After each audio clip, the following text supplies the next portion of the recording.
us to know that if you want to really get an experience of life, then construct the house involving all the complex procedures of arranging the resources or arrange a marriage.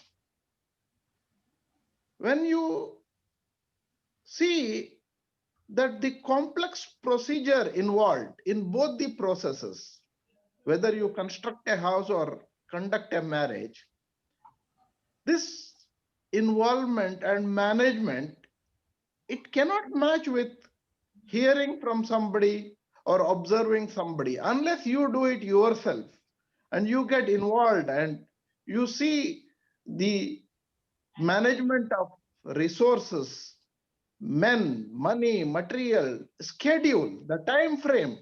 Everything has to happen in time. And the end result, finally, it comes. Either it could be a tangible result wherein you can see and feel like a house, or an intangible result like a marriage. In the both the procedures, in the house, if you say the result is tangible, but there are so many tangible and intangible events has to be involved till you finally hand over or commission the project. Same way in the case of marriage, the end result may be the intangible, it is a process.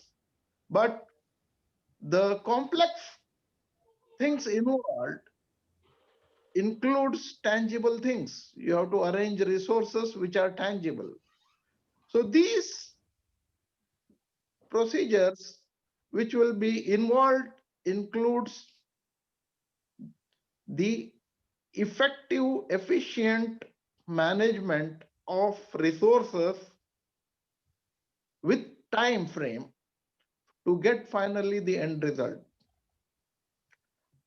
While I put on my LinkedIn my profile as fire protection engineer, that is what I am well known for, but I have several hats, including project management, and I used to be a member of PMI Institute also. The PMI Institute, it is a very, very reputed institute in this. It's one of its kind, or I should say only of its kind, which offers several certification. And when we read the number of certifications our resource persons have, I would like to bring to your attention that the top one, the PFMP, it's really, really, there are very, very few people in the world who hold this certification. I am really proud to be an alumnus of AITM because our own people are PFMP. This is a matter of pride for me. And one more thing I would like to tell about our resource person is his bond with our institute AITM is in fact more than my bond with AITM, because he and his two brothers are our products. That is the bondage he and his family has with our college. I don't want to take much time of you. I know you are really waiting and desperately to hear from the resource person himself. I would request now to, I would leave the day for the guest of the day, Mr. Thasveer Arafath. He will provide an overview of project management from inception to the completion of project. I am really thankful to college management and Srishel Bhatt for organizing these type of events for our students and giving me an opportunity to briefly talk about the subject. Thank you very much, sir. I leave it to Mr. Srishel and further to Mr. Thasveer. Thank you.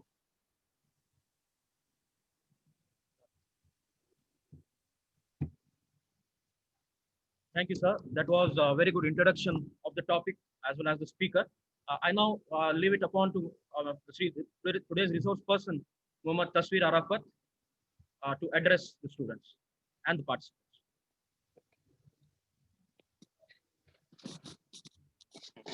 First of all, good morning, everyone. And let me just begin with a vote of thanks to Arshad Bhai and Shrishel sir for giving me this opportunity to present this in front of this esteemed audience. So, in fact, Arshad Bhai contacted me like around 2 weeks back, and he was in discussion with me, and he actually wanted me to give some insights regarding the area in which I am working, which is predominantly project management. And immediately I thought it was a honor for me.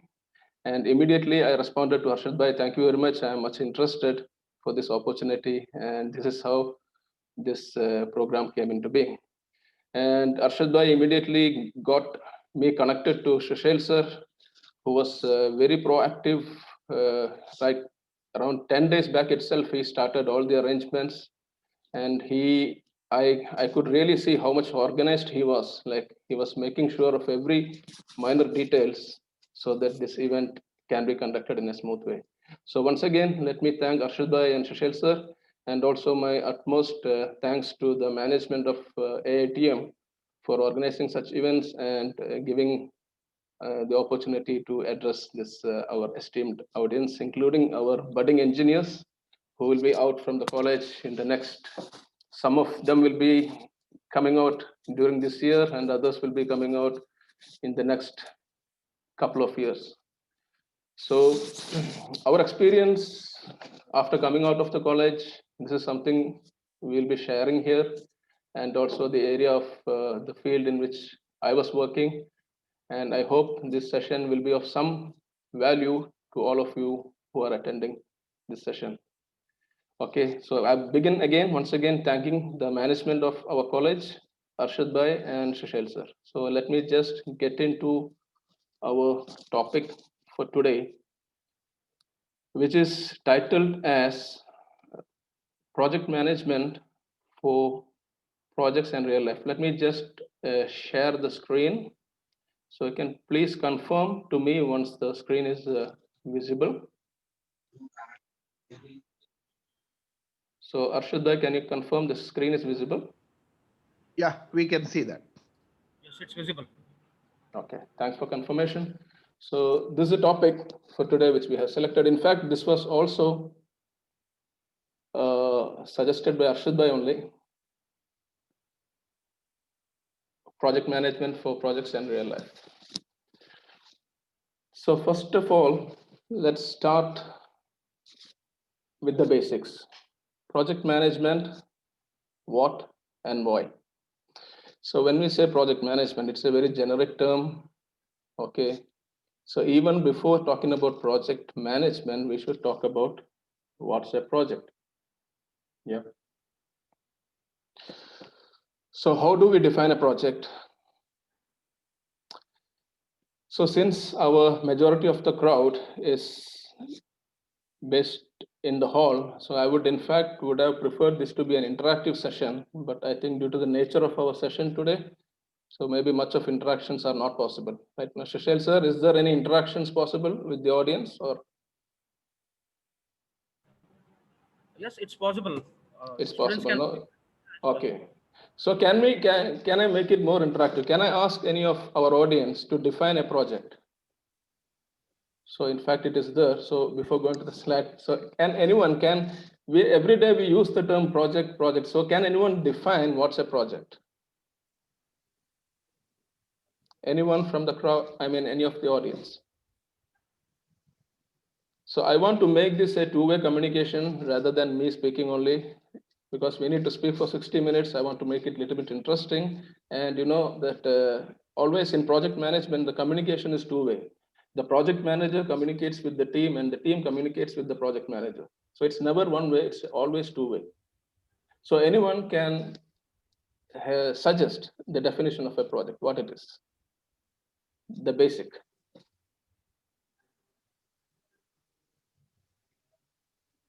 So we have official definition of a project from PMI, but I am from your, I mean, layman's language, you can tell, no issues.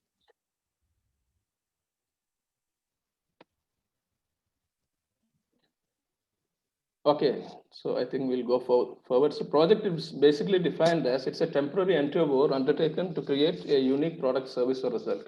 So there are two keywords here. One is temporary and one is unique. So temporary in the sense every project should have a start and end, and every project is unique. So it is compulsory to have a start and end. Otherwise, it's not a project, it will be operations. Okay, operations is like, it's recurring, it's continuous. But projects need to have a start and end, and it's unique because no two projects are same. Every project is different. There will be something which make every project unique. Okay, so the best example I can tell for a project is nothing but the human life. The human life is the best example for a project. Each and every one of us is a project. Why? Everyone has a start, everyone has an end, and everyone is unique. The thumb is unique, retina is unique.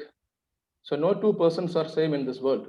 Similarly, no two projects are same, temporary and unique. Now, project management has been in use for hundreds of years.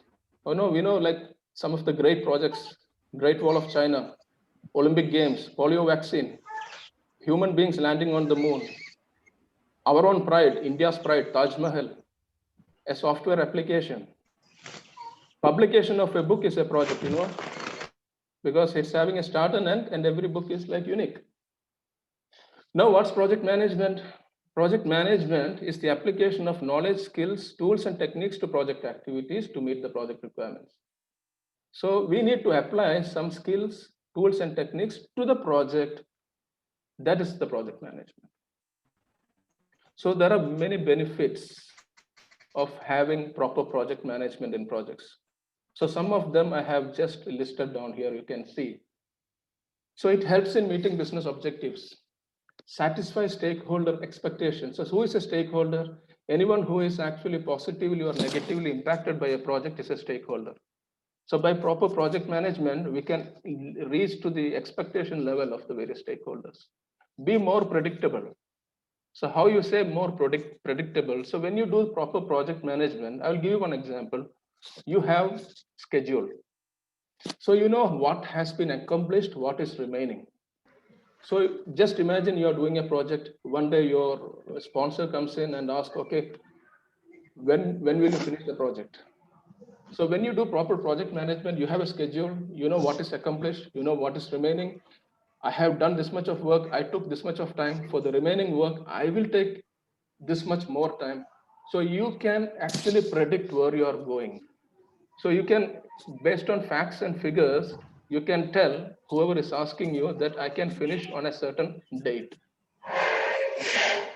That is only possible if you do proper project management. Otherwise, what will happen is it will be like the project will finish when it will finish. I basically don't know because I don't have a schedule. So by project management, you can be more predictable. You know where you're going. You can increase chances of success. You can deliver the right products at the right time. You can resolve problems and issues. You can respond to risks in a timely manner. We know there are hundreds of risks in projects. So when you do proper project management, you will be able to tackle risks. Yeah.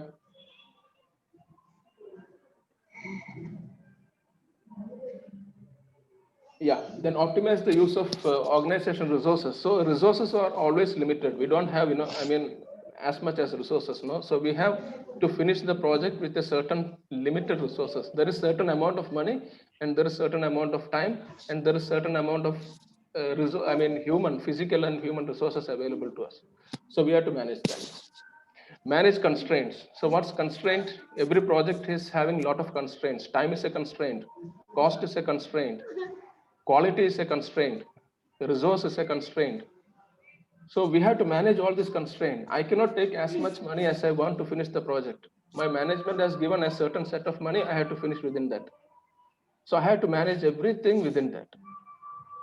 Balance the influence of constraint and manage changes in a better manner. So every project encounters challenges are faced with changes. Okay, someone wants some additional features, someone wants something new to be added, something to be deleted.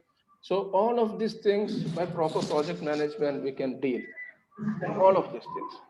Now, on the flip side, if there is no proper project management, what can happen? Anyone can answer this question here. Most probably, we are going to miss the deadlines. Most probably, we are going to have cost overruns. I wanted to finish a project with 2 crore rupees, it might go to 2.5 crores. Cost overrun, poor quality, rework. I want to do the same work again and again. Why? Because it was not well managed, it was not supervised. Uncontrolled expansion of the project. We started this and we might end up like this. Uncontrolled expansion. There was no control. Loss of reputation of the organization. So I take up a project which was supposed to finish in 1 year. I end up taking 1.5 years. Maybe I will not get any other project from that particular client. My reputation is gone.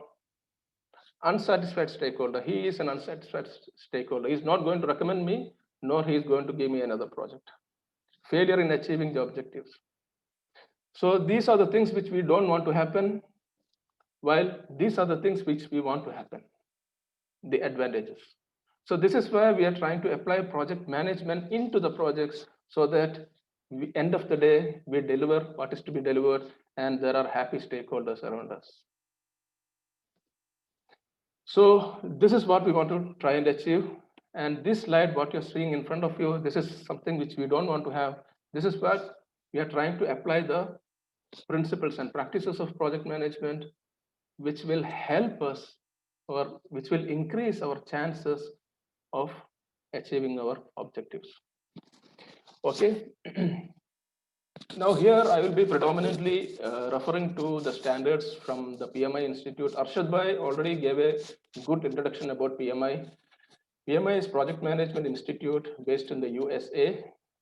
PMI was founded in 1969, so they are here. They are in the various parts of the world. More than 50 years. They are delivering value to the field of project management. They are conducting certifications. They are coming up with standards and foundations. They are doing a lot of research in this field of how to improve the project performance. So they have been doing, substantial amount of valuable work in the field of project management for the last 50 years. So Arshad Bhai was also a member of PMI. I am a member of PMI for the last several years, and many of our alumni members are also PMI members. So I'll be revolving my discussions around the foundations set up by PMI. Okay, because this is the area which I have been associated with, and all my experience and certifications are from PMI.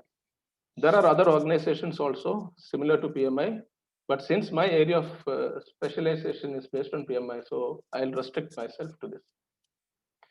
So I want to talk a little bit about the key areas of project management.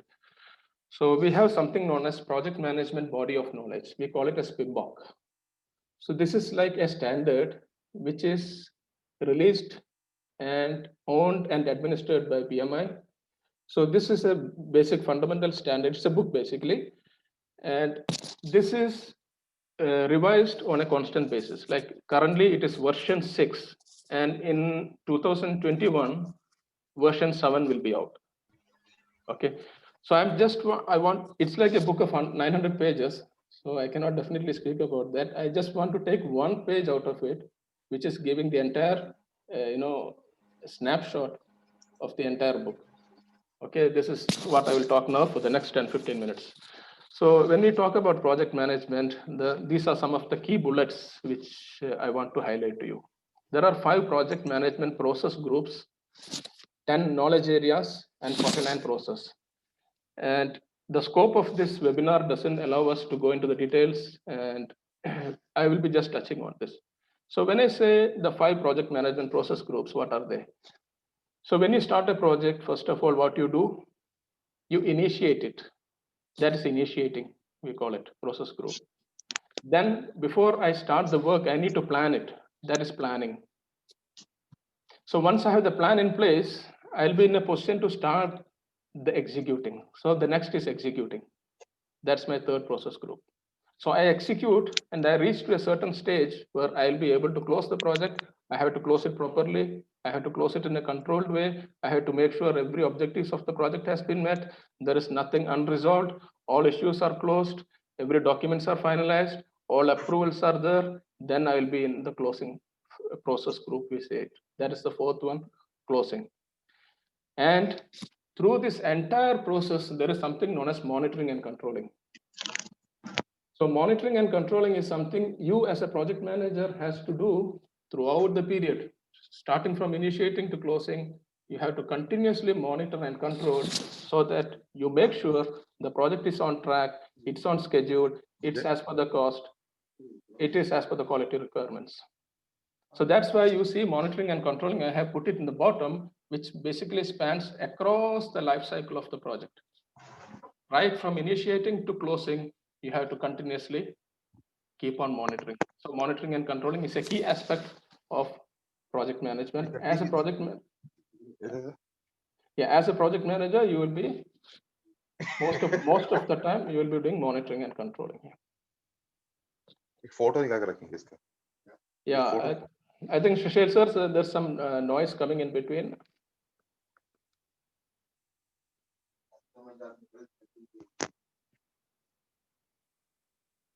Okay. Okay, thank you. So this particular graph, what you're seeing right now, this is showing the 5 project management process groups. Okay, starting from initiating. You see, initiating, you start from the beginning and it will finish after a certain stage. Then you start the planning. So planning, it is going considerable time because planning is not something you do one time. Sometimes we'll have to do planning several times in the project. Plans might be subject to revision. We need to do planning at various stages. That's the reason you are seeing it is going across, substantial period of time. So once the planning is started, I have some plan with me, I can start the executing of my project. Then you see that executing, the next curve. Okay, monitoring and controlling, as I just showed you, it is through the entire period. You do monitoring and controlling, and finally you will be able to close the project once the objectives are met. So closing, you see, it is also starting at an earlier stages. Sometimes the project is not closed one time, it is closed several times because the projects might have phases. So it will be like phase 1 closure, phase 2 closure, phase 3 closure, etc. So only this much I want to speak regarding the 5 process groups. Okay, so I will come to the little bit on the certification part later on. So there was a request from Shashel sir and Arshad Bhai also to speak something about the project management certifications that I will do. At that time, I will come back to this. Okay. I talked about the 5 process groups, then there are 10 knowledge areas. Okay, so any project you will be working, you will be coming across these knowledge areas. So what are these 10 knowledge areas? Scope, schedule, cost, quality, resource, communication, risk, procurement, stakeholder. And while you do all of these things, you have to integrate everything together. That is the number 1, what you're seeing there, project integration management. I did not tell integration first, I deliberately left it because integration is something you put all of this thing together. So if you see, like you're playing a puzzle, puzzle. So in puzzle, what you do, you put all the pieces of the puzzle together in order to make it complete, right? So in project management, we have various bits and pieces of the project. So we have to take everything together and put it at the right place at the right time so that it becomes a completed puzzle. So that is what the integration is doing. So we have the scope, schedule, cost, quality, resource, communication, everything is there, but we have to integrate it everything together, coordinate everything together, make it a complete final product. That is project integration management. So these 5 process groups, along with these 10 knowledge areas, is what we will be doing in every project. Of course, based on the nature and size of the project, these knowledge areas might be, more or less different. Some projects might be, projects can be of different sizes. Project can be like 5-year project can be 5 months or 5 weeks also. So depending upon the size of the project, there will be some differences. But in general, all of these things you will be seeing in any project. So 5 process groups, 10 knowledge areas. Yeah. Then there is something called as project management process. 49 processes are there. The scope of this webinar doesn't allow us to go into the details of this 49 process. So I will not go into that. I'll just inform you, starting from initiating until you close the project, there are like 49 processes at various stages of the project within the 5 process groups and 10 knowledge areas, which will help you to properly manage the project and complete the project. So this 49 process, I'm not going to the details now. So just keep in your mind, 5 process groups, 10 knowledge areas, 49 process. This is what we'll be doing in project management while executing the project. Online तुझ्या आम्ही इतक्याला पैशाने गलती केला मी गेलो तर पैसे बोलू गेला जाऊन गेलो Excuse me, please off your mic, please. Please mute your mic. We are not able to hear anything. Resource person will keep it open. Please.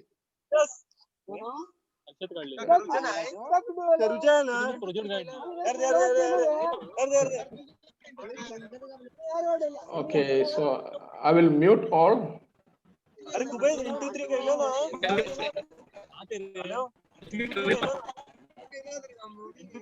Exam हो तुमका एग्जाम तुम बराबर है दिशा 2 exam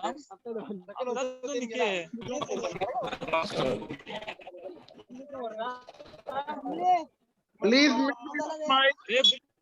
Don't disturb us, please.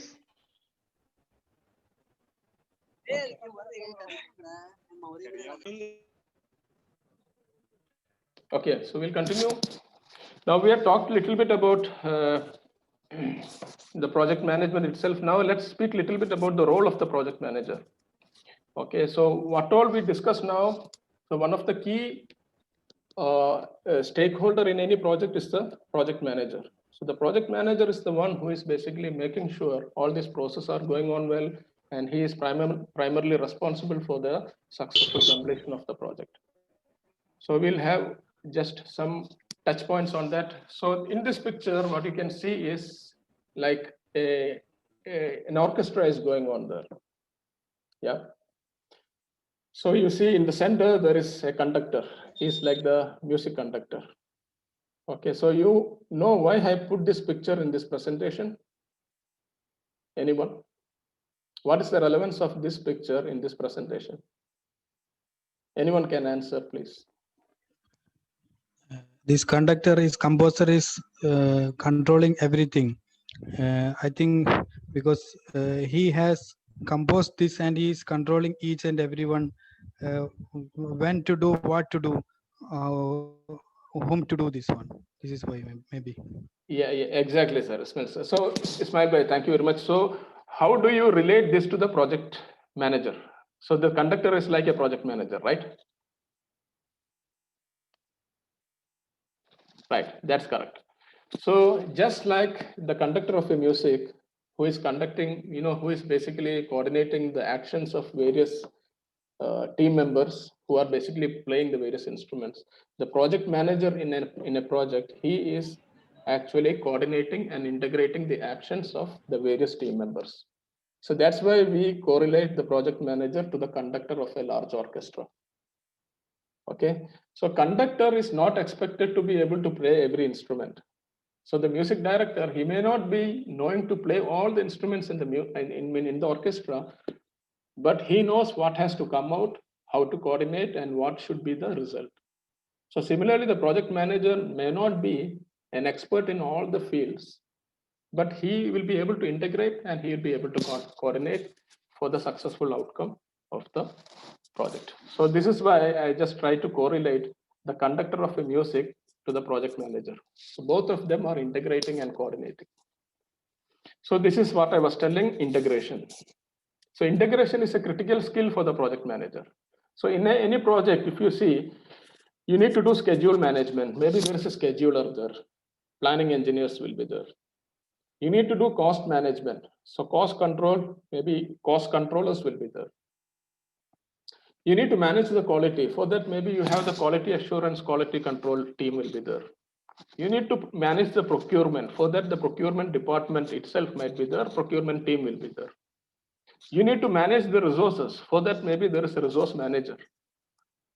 So these individuals are focusing on their specific areas. But who will actually coordinate with all of this? Who will integrate all of these actions? It is the project manager who is actually implementing the project management practices. So he is the one who will coordinate and integrate all the actions so that the intended outcomes of the project is met. So you see that puzzle I put there. So if you see the bits and pieces, these are the bits and pieces of the project. You are putting everything at the right place at the right time as a project manager. This is nothing but project integration management in simple terms. So as a project manager, he will be dealing with various people. So this is the project manager's sphere of influence. He'll be dealing with the project team, with the higher management, sponsors, governing bodies, government, regulatory authorities, stakeholders, customers, end users. So, you know, that's what we tell, there's maybe hundreds of stakeholders involved in a project. And the project manager will be in the center, like, like single point of contact many times. So all of this calls for proper project management. Then only we'll be able to deliver the requirements of all the stakeholders. Now, as per PMI, what are the qualities a project manager should possess? So based on the research, PMI has concluded 3 key skills for any project manager. So what are the 3 key skills?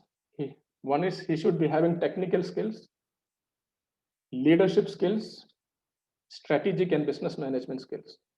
So technical skills means it's like, the domain.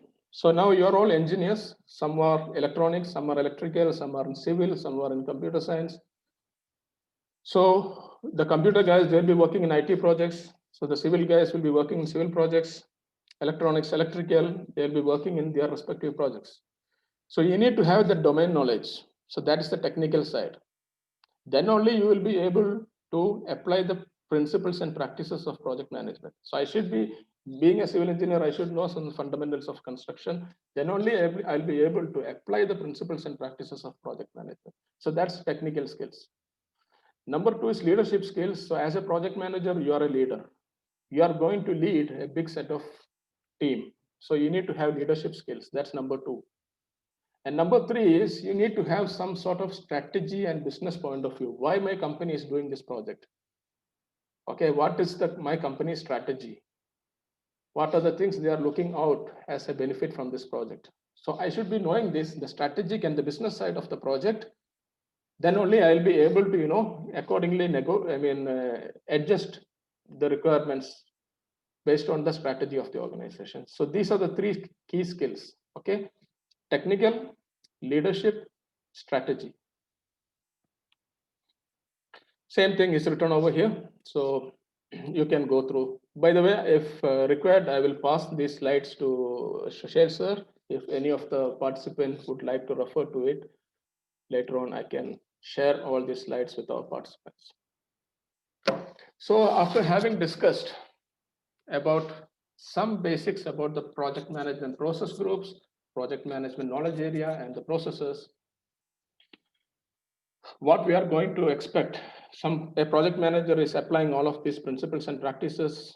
So what the organization can expect out of it, value delivery. So a value is going to be delivered. This is what proper project management does. We are giving value. Okay, effective and efficient project management should give strategic competency within the organization. So it helps the organization to achieve its goals, compete more effectively in the market, and sustain the organization and respond to the changes. So every organization, they want project management. Okay, everyone wants to sustain in this competing market. Okay, everyone wants to deliver their deliverables on time. So this is the value the project management is bringing in. So we might be technical jargons, technical experts, but if we are not able to deliver on time, then where is the value? If we are not able to deliver within the set amount of money, then where is the value? After completion of the project, from the next day onwards, if there are quality problems, then where is the value? So the value is what we are looking at, and the value comes out of project management. So I have talked a little bit about the project side. Now I want to talk a little bit about the lighter side, because our topic is project management for projects and real life. Okay. So the first portion, whatever I spoke, is project management for projects. Now I want to speak something regarding real life, which is very basic actually. So when you hear what I'm speaking, you will immediately realize, so these are very simple things. So one quote which I really like is from one of the greatest person who worked, Albert Einstein. So he once said, if you can't explain it simply, you don't understand it well enough. So this is the person who found out some of the most complicated things in the world. Okay, so we know the theory of relativity and the complex mysteries in the world which this person has actually found out. So he is telling, if you can't explain it simply, you don't understand it well enough. So any topic, we should be able to in a simple way. Otherwise, it is like you don't understand it well enough. Okay. So let me just ask Arshad Bhai about this slide. Any insights from you, Arshad Bhai, about this slide? Rather than with Arshad Bhai, why don't we interact with students? I didn't see the camera moving towards students. We have not seen our participants. Is Shirshel in the seminar room? It will be better if we interact with our students. Yeah, this was what I was trying to do from the beginning, but it was not possible. I have not seen even the students. If the camera moves toward them, this will be fantastic. Is Shirshel there?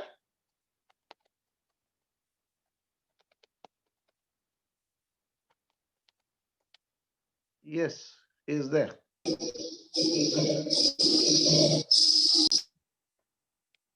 Yeah, Shishel sir, anyway, we can make a little bit interactive with our students, like we have still half an hour more.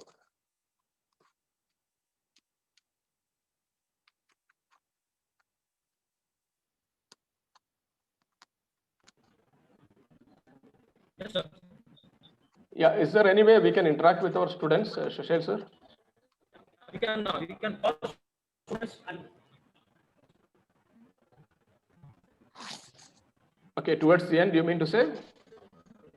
those who want to speak can come forward and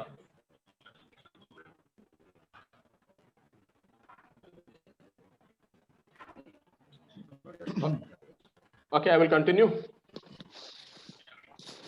So, Arshad Bhai, unfortunately, there is a lot of, noise there. So I think that's the reason it's being muted. So let's touch a little bit about project management in real life. So we talked about managing schedule, cost, quality, procurement, all of those things we manage in projects. So we are doing these things in real life as well, right? So we have seen some examples of projects and talked about the merits of project management. Now we have seen project management is both a science and art, involving initiating, planning, executing all of those things. Now, do you know already we are doing project management in our daily lives? Let us take some quick examples here. Schedule management, time management. So this is one key area of any project, time management. But every person is doing time schedule management in a daily life.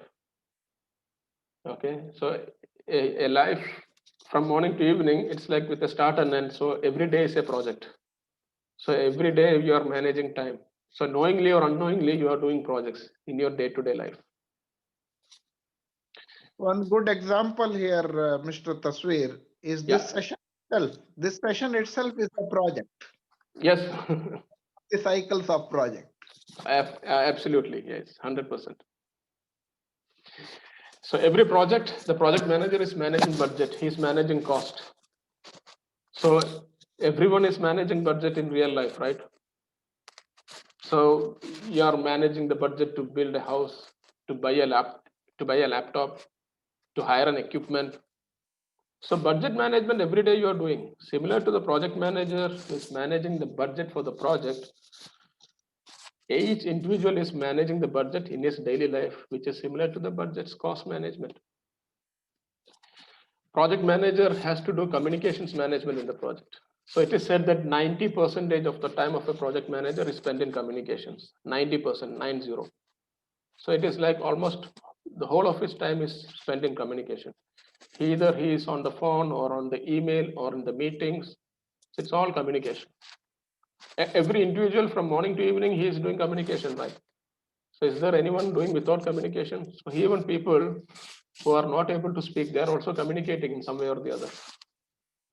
So what I want to say here is project management is a replica of what we do in our lives. One is that we are doing to specific projects, but these things from morning to evening, we are doing unknowingly or unknowingly, we are doing projects every day. Risk management. So one of the key area of projects is to identify the risks, plan for the risks, manage the risks. So this is a key aspect of project management, risk management. That's happening in projects. Similarly, every day we are managing various risks in our lives. Okay, so we are setting a budget for the children education for the future. That's something you are doing as sort of risk management. You are obeying the rules and regulations of the country. Otherwise, it is a risk. So this is also a risk management. Obeying the rules and regulations of the country is a part of risk management. So as the project manager is managing risks, every individual is managing risks in his day-to-day life. Stakeholder management. So who is a stakeholder? Anyone who is impacted by the project is a stakeholder. So the stakeholder can be positively or negatively impacted. Anyone is a stakeholder. Okay. So every person deals with various stakeholders in his personal lives. Okay. So the various, the family members, the friends, the colleagues, the government relations are all various stakeholders in your day-to-day lives. Similarly, I just taken few examples. Procurement, for example. So procurement, the project manager is doing procurement for projects.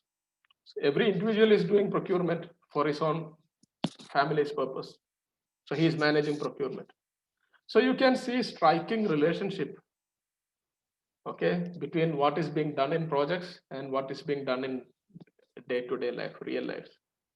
That is how this topic came into being, project management for projects in real life. Okay, so the principles and practices of project management should not only be applied in projects, it has to be applied in the daily real life as well. So by all means, the result will be a successful professional and personal life.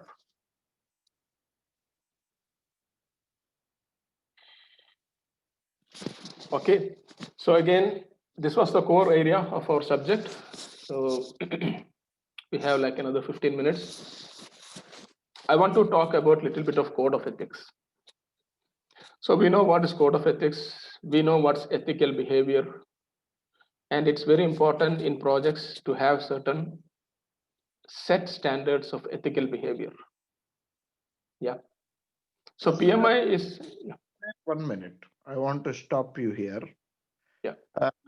Dear students, in your curriculum also, there is a subject called ethics.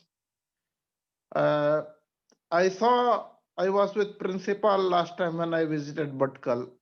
I saw that most of the students get very few marks in this subject. This is one of the very, very important part of the curriculum, and it has been put in an engineering subject, a subject like ethics, with a purpose. Please don't ignore these subjects. All the subjects that have been included in your curriculum are put for a purpose. I leave it to Mr. Thasveer with these words. Please ensure that you do give importance to all the subjects that are there in your curriculum. Thank you. Thasveer, continue. Thank you, Arshad Bhai. So this code of ethics, I'm going to touch from a PMI perspective, okay? So PMI, based on their research, they have identified 4 core values. So while we work in projects, we should uphold 4 core values.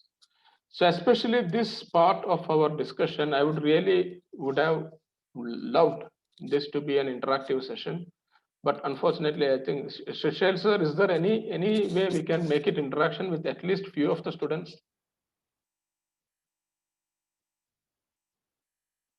for the code of ethics? Can you hear me, Shishel sir? I can hear you. Yeah, is there any way we can make little bit, interactive for the next 10 minutes?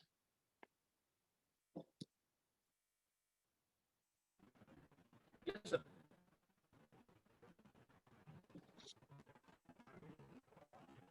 Okay, so I think time is also a constraint. We'll continue. So 4 core values as per the PMI code of ethics. Number 1 is responsibility. So when you work in projects as a project manager, or as any discipline in any project, so you should be responsible for the actions you take, for the actions you do not take, for the decisions you make, for the decisions you do not make. So you stand responsible at all times. This is one of the ethical core value as per the PMI, responsibility. Number 2, respect. So maybe you are leading a project as a project manager, or as a senior project engineer, or at any level. So you will be dealing with a lot of people, lot of stakeholders, maybe people from different cultural background, different nationalities. So you should uphold a certain degree of respect towards all the people you are interacting with within the project. This is also part of your ethical behavior. That's number 2. Number 3, fairness. So when you work in project, again, you will be dealing with a lot of, you'll be dealing with a lot of vendors, subcontractors, suppliers, service providers, consultants, designers. So you need to be fair in your approach. No preferential treatments, no prejudice, no favoritism. Everyone should be given equal opportunity. Okay, that is fairness. This is part of your ethical practice, being fair with all the people you are dealing with. And I'm not telling, these are all from the PMI code of ethics. Number 4 is honesty. So when you work in projects, you should be honest. I will give one example. Now, you have to report the status of your project to the management. So just assume there is 1 month delay. So you are reporting 2 weeks delay, for example. So you're thinking, okay, I'm reporting to them, there is a delay, but it's okay. Instead of 1 month, I am putting 2 weeks. This is not honest behavior. What you're reporting is half truth. It's not full truth, it's half truth. You shouldn't be doing this. So honesty is another core value. Responsibility, respect, fairness, honesty. These are the 4 core values. This is based on the research they have done. They have identified when you work in projects, we should uphold these 4 principles. So professional code of ethics is again equally applicable to the day-to-day life. So not only in projects, like we have to be honest, we have to be fair, we have to be responsible, yeah, and we have to be respectful at all times. So not only in projects, these are all applicable in day-to-day life. So my basic idea about this webinar is like, so whatever we are doing in projects, it's applicable in daily life. This is the fundamental principle. This again, this code of ethics also, it's nothing different. Whatever in projects, applicable to daily life. So in fact, Sushil sir and Arshad Bhai asked me to talk a little bit about the professional certifications in the field of project management. Okay, so there are many professional organizations worldwide who is actually administering certifications in the field of project management. So I have just picked up 3 there. In fact, there are many more. So one is the PMI, which is Project Management Institute. Second is International Project Management Association, IPMA. And the third one is Excelos. Excelos is UK based. IPMA is Europe. I mean, it's Netherlands. Yeah, Netherlands, it's headquartered. And PMI is based in the US. So there are many other, as I told you, but I have just taken these 3. From these 3, I have been specialized with the PMI only. So I am actually qualified to speak only about PMI. So you are all budding engineers, as we discussed earlier. Some of you will be out of the college this year. Some will be in the next 2, 3, or maximum 4 years. You will be all out from the college, and everyone will be working in, not everyone, many of you will be working in projects according to your disciplines. Maybe it's mechanical, electrical, civil, electronics, IT. Many of you will be being engineers. Many of you, I will not tell all of you, many of you will be working in projects. Okay, so some sort of entry to the field of project management is with the help of certain certifications. Okay, certification is like, like entry points only. The one of the most popular certification in the field of project management is PMP. I think most of you would have heard about that. Project Management Professional. This is administered by PMI. Right now, there are more than 1 million PMPs around the world. More than 1 million. But in order to do PMP, so immediately once you're out of the college, maybe you are not eligible to attend, sit for the exam, because PMI requires minimum of 3 years of experience. Because PMP is mostly, situational based questions, like you are working in the project, something, what action you will take, this type of questions will be there. So you need to have actually worked in real life, real projects to understand the PMP itself. So without experience, PMI is not making us eligible to sit for the exam even. So with a 4-year degree, they are asking for minimum of 3 years of real project experience. We have to show them you have worked in projects.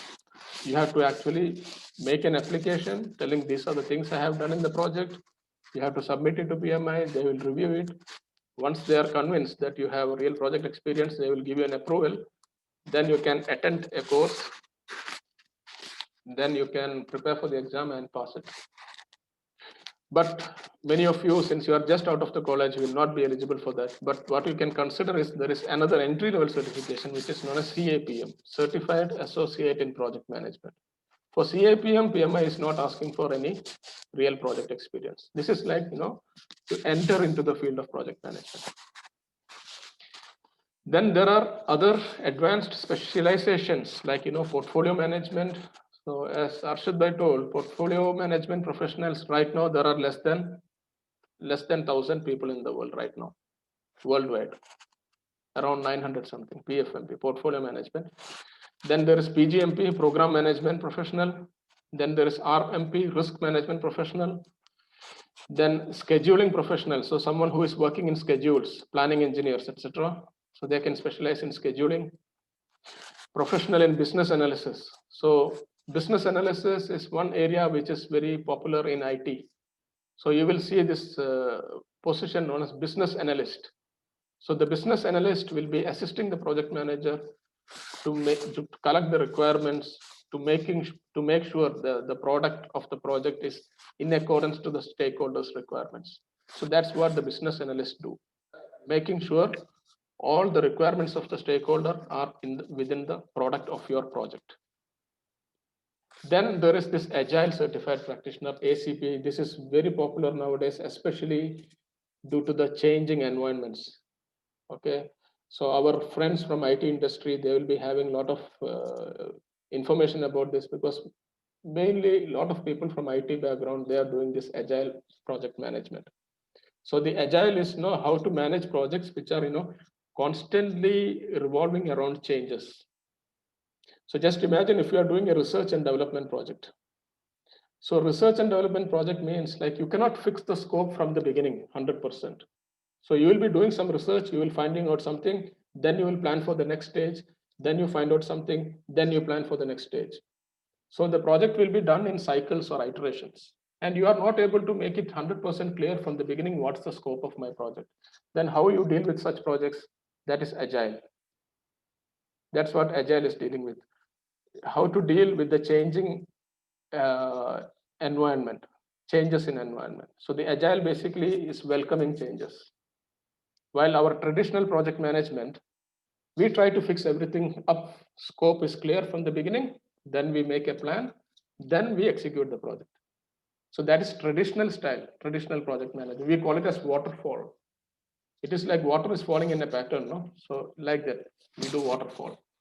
But agile is like welcoming changes. We will be able to adapt to the changing requirements of the project. So that is known as agile. So sometimes it is also called as adaptive projects, adaptive. We can adapt to the changes. The other one, traditional project management, is predictive. You can predict from the very beginning what your project is going to look like in the end. So it's predictive. Other one is adaptive. So adaptive, agile falls under adaptive. Predictive is nothing but our traditional project management. So this is some overview about some certifications. Okay, so Shishel sir, I think I took 50 minutes, 55 minutes, I think almost. So you have given me 60 minutes to speak. So basically I just covered the topics which I thought of covering for today's webinar. Shishel sir, Arshad bhai.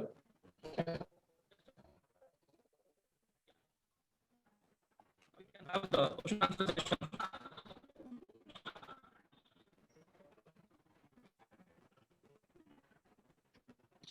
Session is open to the students. People have questions. To which the resource person will answer.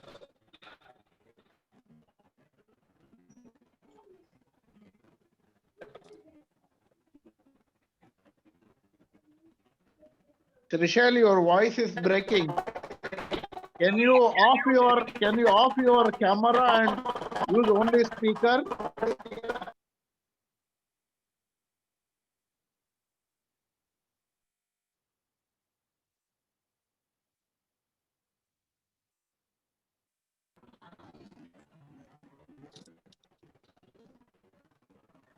Hello? Yes, I can hear you. Yes.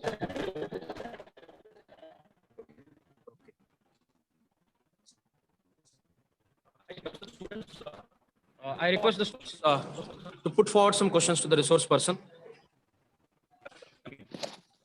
Yeah, please come here. Hi, my name is Zafar here. I'm an old student of the Anjuman College. Thank you, Mr. Thasveer, for the enlightened discussion. I've been quietly observing. I think the best way to deal with this is if Mr. Shay can type, use the chat with the questions, and then Mr. Thasveer, you can see the question, read it, and then respond. I think that's the best way to deal with the poor audio situation. Thank you very much. Excellent suggestion. I would really appreciate that if that can be done. Thank you very much. Excellent suggestion.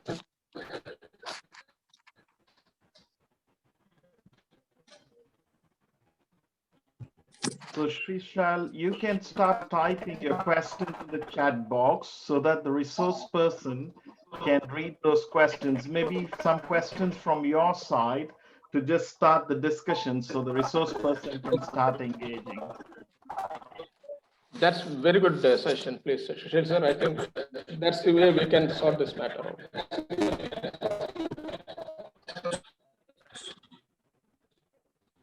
Yeah. Yes, I'll do that.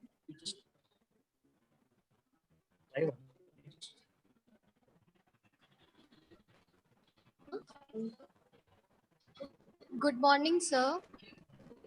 Good morning. Welcome. So is the voice coming?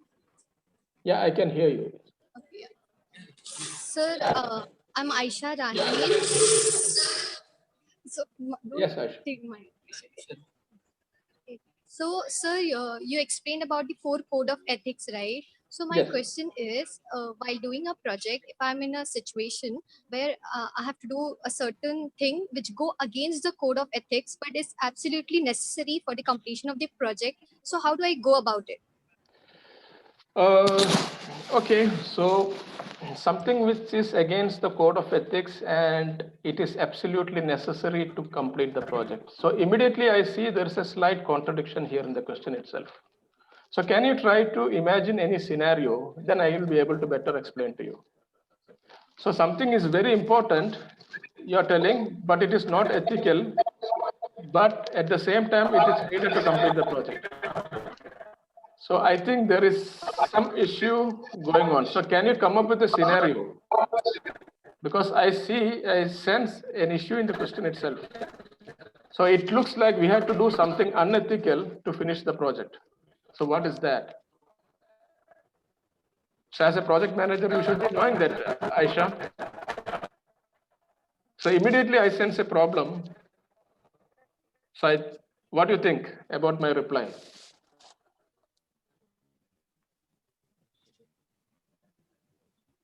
Yes, Aisha, did you hear my reply? There is like I have to say a lie. I have to lie about something which is not harmful, but it is actually against the code of ethics. So, is it okay to lie, or should I not? Actually, it is never okay to lie. Sir, but in the present world, I think there isn't any business where people don't lie and get their work done.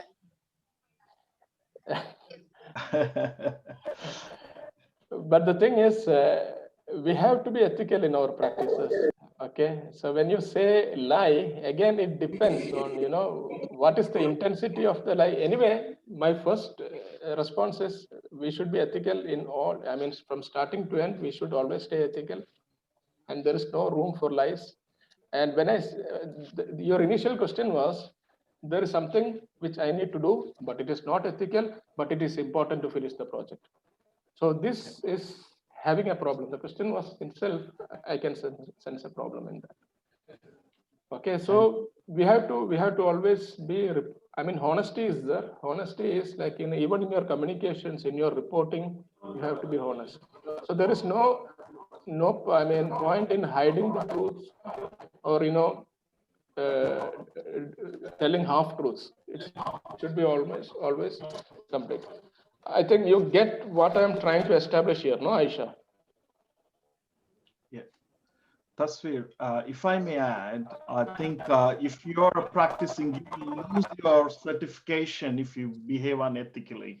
So you risk your reputation, the certification will be cancelled, and you'll be barred from practicing as an engineer in cases of Western societies and even in the Middle East, where it's a very strict of conduct. So it's not okay to lie. It's not okay to lie. That's what my initial response was.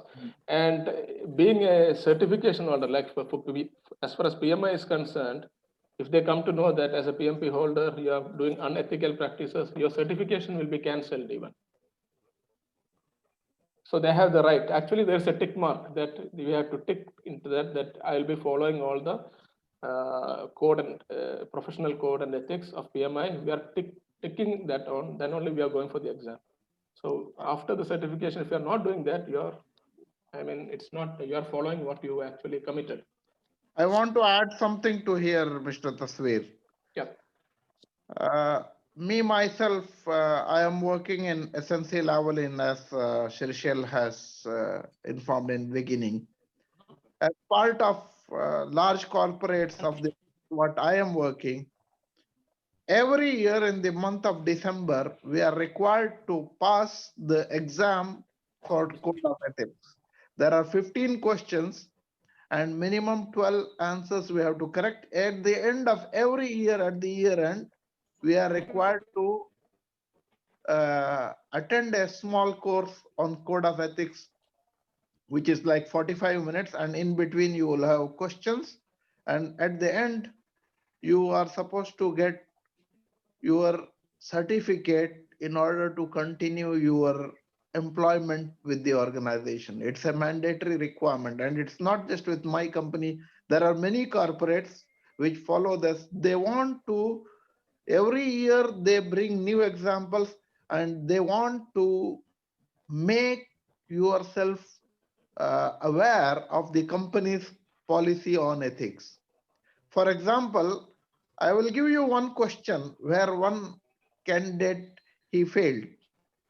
The question was, I think it was around 10 years ago. It was asked that a client is asking you to join for dinner. Will you go? The person said no. No was wrong answer, because before that, whatever material was there, it was there. It is said, if it is not really continuous, if it is occasional, once in a while, we are allowed to go for a dinner if it is called by our client. So they will put you tricky questions to know what we are supposed to do at every stage. And not only that, we have an international ethical compliance online organization. The moment we have doubt, we are supposed to write, we are in such a situation, what do you suggest should be our action? So ethics is very important part of the large corporates. That's for our students' information. I added this. Thank you very much, Arshad bhai. Very informative insights. Thank you very much. So I can see a few questions here. One is from Zafar bhai, Zafar Muhammad Gaus. Yeah. So Zafar bhai is asking, how do we manage scope creep? So scope creep is like, when you work in projects, so the idea of scope creep is something is being added into the scope without proper approvals. That is scope creep. So one of the fundamental responsibility of a project manager is to prevent scope creep. We don't want scope creep. So the idea is, first of all, we need to have a well-defined scope for the project. There should be a clear project scope statement. And there is something called as a WBS. WBS is work breakdown structure. So we break down all the work. We know what exactly we are going to do, what is in the scope, what is not in the scope. Then based on that parameters, we will be able to control the scope. Zafar bhai. 2 points are here. One is like, one is scope creep and another one is gold plating, we call it. So gold plating is like, you are just adding features which are not there in the scope. Gold plating. So gold plating we don't want to do. We don't want to do scope creep. We want to do what is in the scope, nothing more, nothing less. So that is the fundamental responsibility of the project manager.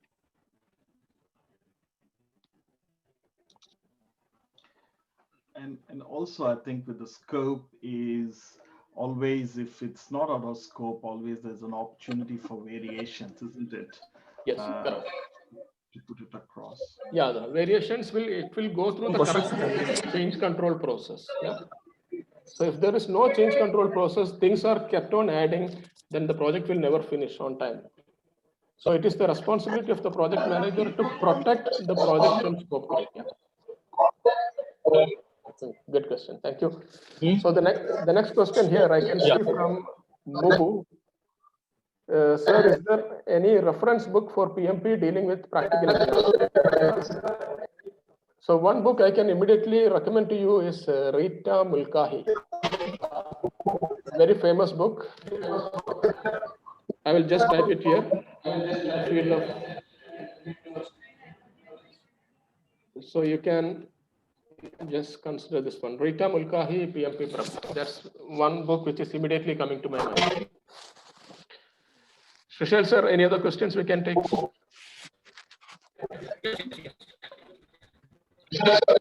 Yes. Yeah, you can say yeah. So, am I audible?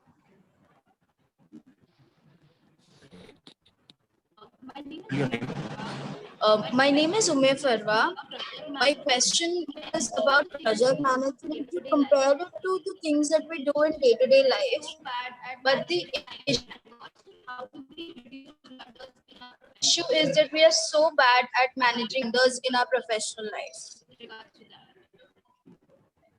With regards to that. Not able to hear. Hello? Yes, yes. Now I can hear. Please go ahead. Type in. Yeah. So, my question was about project management. You compared it to what we do in day-to-day life. But the issue is that we are so bad at managing our time and managing cost. How do we reduce blunders in our professional life? Okay. Of course, we need to work on the things which we are weak at. Okay. So there is something known as, I will just type here, SWOT analysis, which we do in projects. So this is something we can do in real life also. SWOT is strength, weakness, opportunities, and threats. So we need to analyze what are our strengths, what are our weakness, what are the opportunities we have, and what are the threats we are facing. So this is not only in project, we can do in our day-to-day life also. And we have to improve. So it's a continuous improvement process. Okay, so where we are lacking, we have to work on it, we have to gain experience on it. Okay, then this is how it's a continuous process. Every project we are learning lessons. So there will be failures. Okay, it's not that someone who has done projects for 30 years, the 31st year, he would be facing new challenges. Okay, so it is a continuous learning process. So you have to work on it, you have to gain experience, and you have to develop it. Hope it answers. Can I add something? Yeah. Yeah, because Mr. Thasveer used a term, lessons learned. Hello, can others mute, please? Mr. Thasveer used a term called lessons learned. I want to just explain you something about that. Our company where I am serving now, our organization, our only customer, I should say, is Saudi Aramco, though we have some other customers in oil and gas, but our main client for whom we are serving is Saudi Aramco. And Saudi Aramco has its own database for last more than 75 years, which is called as lessons learned database. Whatever blunders that have happened in terms of projects, execution, be it schedule or be it in any other area, it has been put in the database. Recorded. It has been recorded. So after we complete every project, we submit a lessons learned. It is mandatory to submit a lessons learned to the company Aramco, wherein they sit in committee and they select if they feel that it has to be in the part of that database. So we learn from our mistakes and we learn from the mistakes done by past for others. That is how we avoid the mistakes being done in a project. So there is a database called lessons learned database. So at the beginning of project, the first session for us is to attend a lessons learned, to pick the learned lessons previously on identical projects. And at the end of the project, we submit the lessons that we learned during this project. This is for your knowledge and information. Continue, Thasveer. Actually, I would like to add, Arshad, this is part of the PMI process also. Every project should have a lessons learned and it should go into the lessons learned repository of the organization. So exactly what you told, we don't want to repeat the same mistakes again and again. So we learn from our mistakes. So whatever mistakes we had, lessons we had from the current project, we use this for the next project. So all this has to be archived in the organization lessons learned repository. This is a standard practice as per the PMI also.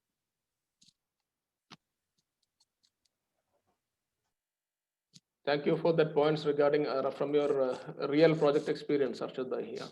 So those things are also part of the PMP itself, whatever you told now.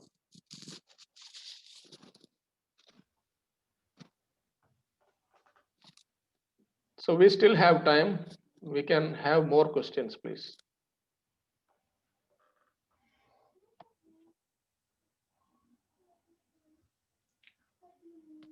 Any other questions from management students? Yeah, management Come students. Oh, yeah. The MBA students are here with us. Yes. Any of you can come forward. Because it is project management, it is your topic also. Yeah.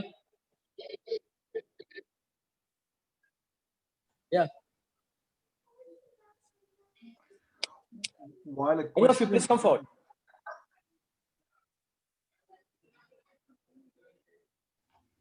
While a question is being prepared, Mr. Muhammad Thasveer, I'd just like to add that it's okay to do mistakes in a project. Not all projects are perfect, but however, as you articulate, as also from Mr. Arshad, that you learn from lessons learned. But what you do is the project review, monthly reviews, in order to fix those mistakes.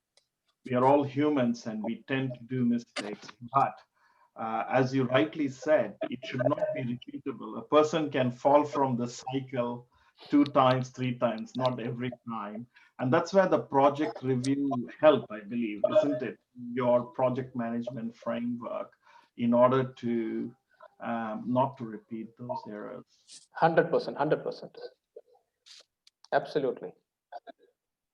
But unfortunately, Zafar bhai, many organizations are not following these things. So they commit the same mistakes over and again. Yeah. So we follow agile project management approach throughout our company. For all our project, we have stand-ups, and that's a way that we have adopted as a whole of company structure. I do consulting. Most of my projects are waterfall, but then some projects, mostly advisory to government, even to the Saudi Arabian government, Malaysian government, I do advisory, but sometimes it's good to have those stand-ups, and agile is more adopted, I believe. Definitely. Yes. Sort of adopted framework.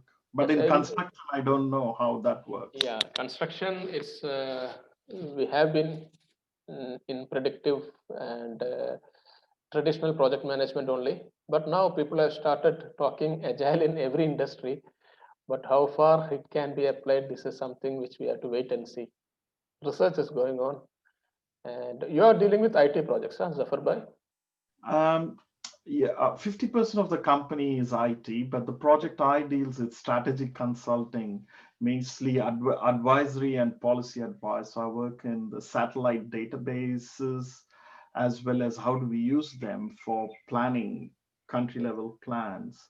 Yes. So sometimes clients have a budget, but they don't know what the outcome is. So we agree on certain outcomes for the budget, and then we take sprints in order to do, which is not an IT, it's totally a consulting. Exactly. It works, and it also helps us to manage the client expectation. Exactly. But the sprint reviews is where I think we readjust.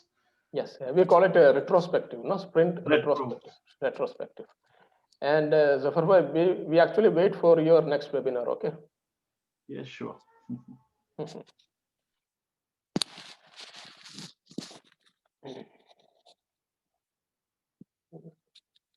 So I think still we have time, no? We can make the best use of the time. Any questions which, if I am able to answer? It seems like we don't have any questions from the students. Any more questions from the students here? From other participants who are logged in on the Zoom? So anything regarding certification or anything, you can feel free.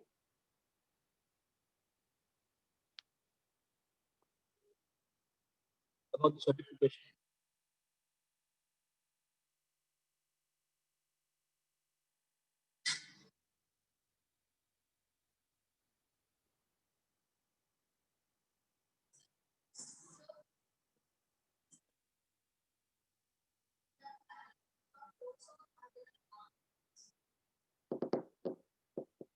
There's a question like the certifications, whether they can be done parallelly with other course or they have to be done after they complete the course. See, most of this PMI certification requires experience.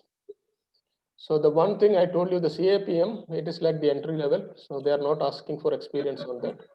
Because others are project management related. So PMI is insisting people should have experience to sit for this exam.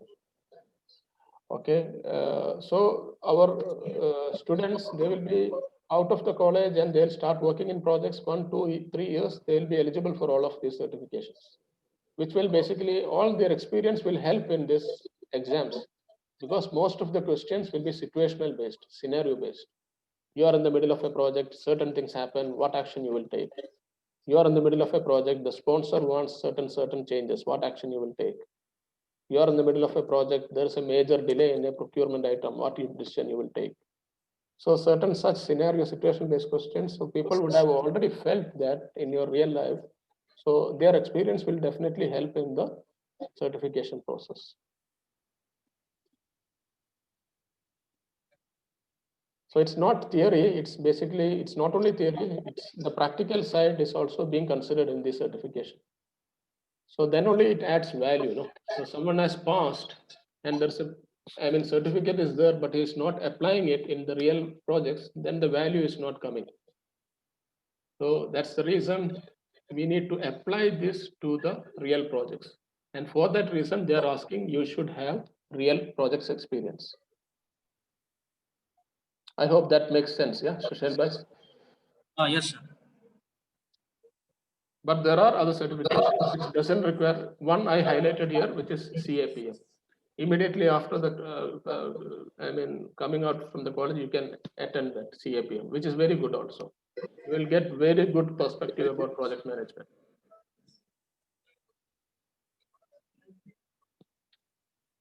Okay. Any more questions? Any more questions?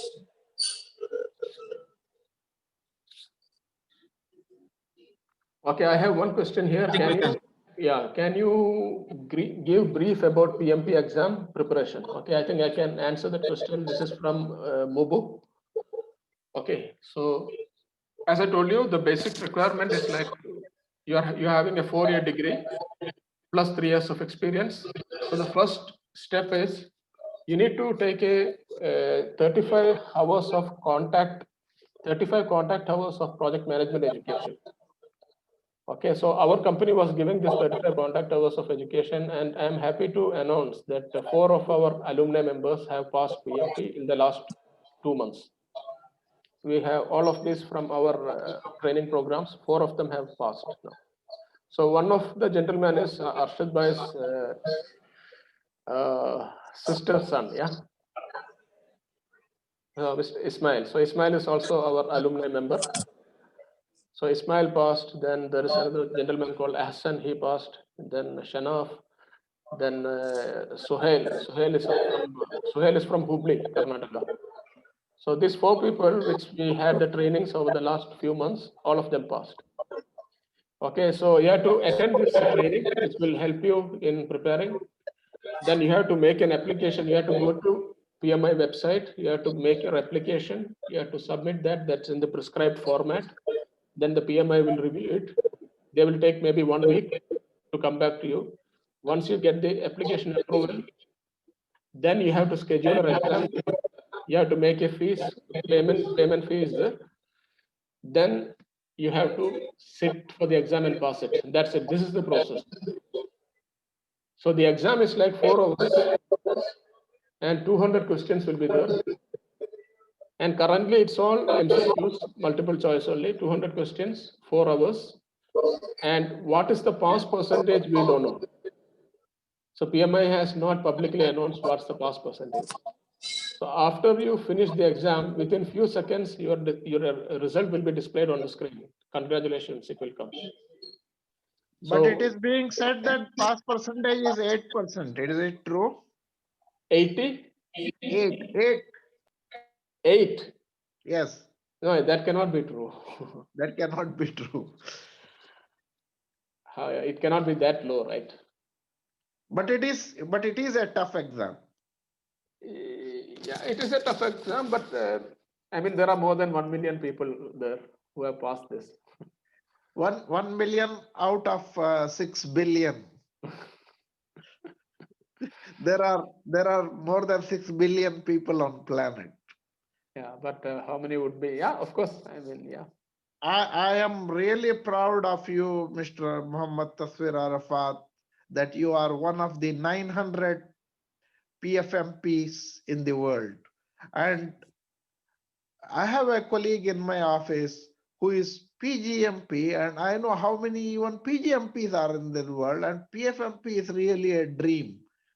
The main thing or main reason for arranging this is I know our students are not yet geared up to take the PMP exam, but unless you know what is PMP, you will never dream it. When my nephew Ismail Jalis came out of the college, there was somebody, that is me, to tell him, hey, you have to do PMP. And I was continuously reminding him about it. And suddenly we found in our alumni group that you are conducting the course for our alumni on a specific special batch. And I said immediately, hey, you go and join it. And it is just requires initiative. I'm not talking about only PMP course. There are many such certifications related to your profession. Many times people, they fail to do that because they are not having awareness about such courses. And now our students, you have awareness. I know not now, after 5 years, after 3 years, after 4 years, there will be our students who are sitting now as audience. They will be having proudly displaying in their what you call Facebook or LinkedIn that they have completed the PMP. Okay. Inshallah. Yeah. Sir, I would also like to Hopefully. inform by like these 3 P's, no, project management, program management, and portfolio management. So PMI is having a certification for all these 3 levels. So project management is the PMP, program management is the PGMP, and portfolio management is the PFMP. So the people who are holding all these 3 layers, so what I'm told is like around there are only 150 people worldwide. So Alhamdulillah, I'm one of them. Hello, Tasveer sir. Yes. Yeah, which project management course is worth for today? Okay, Can I so know? yeah, I have mentioned here only three top institutes I have mentioned: PMI, Yeah. then IPMA, and Axelos. There are many others also, but these are that we can say among the best. These about 3 are worthwhile according to you. Worthwhile, yes. But here in the Middle East, where I am, like in the Gulf region, the most popular is PMI. So here they are looking for PMI. I think maybe Zafar Bhai is from Australia, right? So you can also give some insights on this. In your area, in your region, in Australia, what is the in demand? Sir, in which institute it is, sir? In which institute this course is? Yeah, PMI is the parent body who is Okay. actually administering the certification. So it is coming in the name of PMI. Your certificate will come in their name. Many institute will be giving you training courses, but it is like like the university. PMI is like the university who is giving you the certification. Okay. Okay. Thank you. So I think Australia, maybe Mr. Zafar Bhai can give some idea of what's in demand in that part of the world. Yeah, over here we follow the PMI is quite popular. Prince 2 certification as well. Some government procurements requires Prince 2. Agile is another thing the government prefers because most of our clients are government, and they have a range of specification.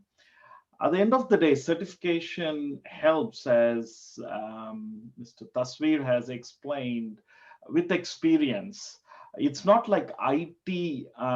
There's 2 distinctions, right? In IT, you take a Microsoft certification for you to get qualified as a developer. I was a first batch computer science engineering from Anjuman Engineering College. So where you have an appetite of writing this certification. Whereas the beauty of PMI is more around that experience as well as practicing, the ethics. That's where it comes across. But my view is we don't take certification for certification's sake. You need to have a passion on project management. If you don't have a passion, then it does not work out. So don't look for titles, don't look for certification. You need to have a passion. But I think if you're a good project manager, you'll be good in everything. That's my principle. So, Zafar, how do you feel about the topic what we discussed today? Like how I was trying to correlate the project with the real life. So this was very excellent. I wish we had these sort of opportunities while we were studying, and it's always good to give back to our institute. I'm from Chennai, Tamil Nadu, and I came all along to Batkal to do an engineering degree. I mean, those times from 92 to 96 is my batch. We had a lot of challenges at that particular period. While the university the college was established. So we were first batch computer science. We used to get guest lectures from Manipal. So it all has to be face to face. They used to come and deliver. But Alhamdulillah, now we have a very good forum. And thanks to Shrisail and Arshad, by sitting from Melbourne, I could connect and Muhammad could connect from Middle East. The greatest inspiration is to enable the young minds now. So I used to serve Indian Space Research Organization before I came here to Australia. I served in Anna University and had the opportunity to see Dr. Kalam before he went as the president. And he used to be an inspiration for all of us in the ISRO community to talk about putting the seeds young. And I think the vision of Mr. Arshad and Mr. Shrisail is to enable this.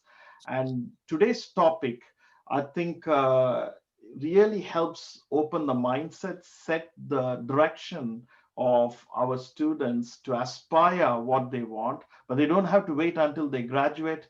As someone said, everything is a project. You do a project as part of your engineering course, you do a project as part of your whatever the assignment is. I think you can follow these principles and attempt there.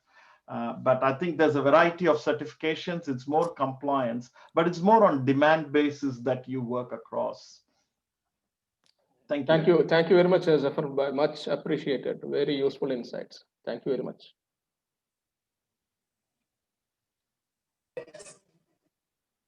Thank you. Thank you very much. I think we can wind up the session, sir. Are there any questions from the participants? Any more questions?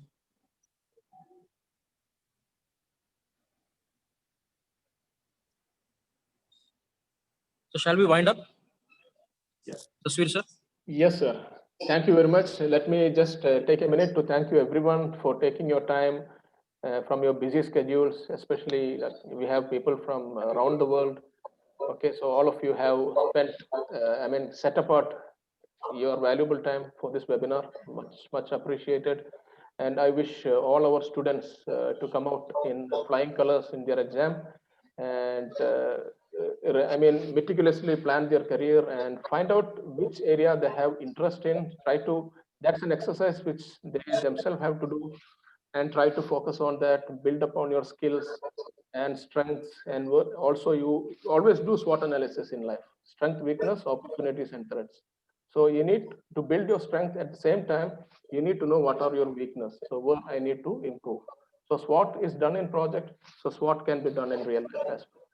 So once again, thank you one and everyone who participated. We had some challenges regarding the quality of the communication itself, but I do understand because most of our audience were sitting in an open area.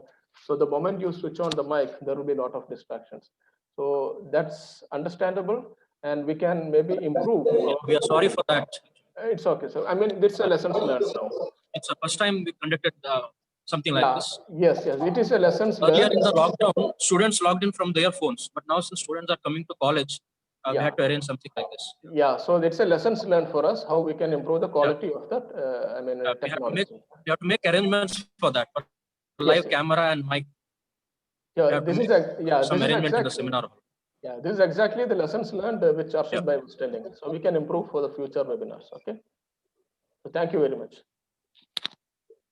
On behalf of the management and the institute, I thank today's resource person, Mr. Muhamad Thasveer Arafath, in spite of his busy schedule, has agreed to our request and has shared his knowledge with our students. I should also thank Mr. Arshad Hasan Kadli, who has taken special interest in organizing this event. I thank him from the bottom of my heart. And I also thank all the participants who have participated here in the college as well as who have joined us globally. I'm very thankful to all of you. Thank you very much, sir. And please convey our special thanks to the management, please. Yes, sure. Also thanks to for being so much interactive. We would like to see sitting all the way across the across Melbourne, communicating with us here. I'd like to see very soon Dr. interacting with our students. Thank you. It'll be a pleasure. We wish to have that session. We look forward to that session from you, Zafar sir. No problem. I love to, and it's a very good way to communicate and connect. Wish you all the best. Always, we have a heart for our college, and we will make sure whatever we would need to do to give it back to our community. Thank you so much for having us. Thank you so much. Thank you. Thank you. Absolute pleasure. Okay.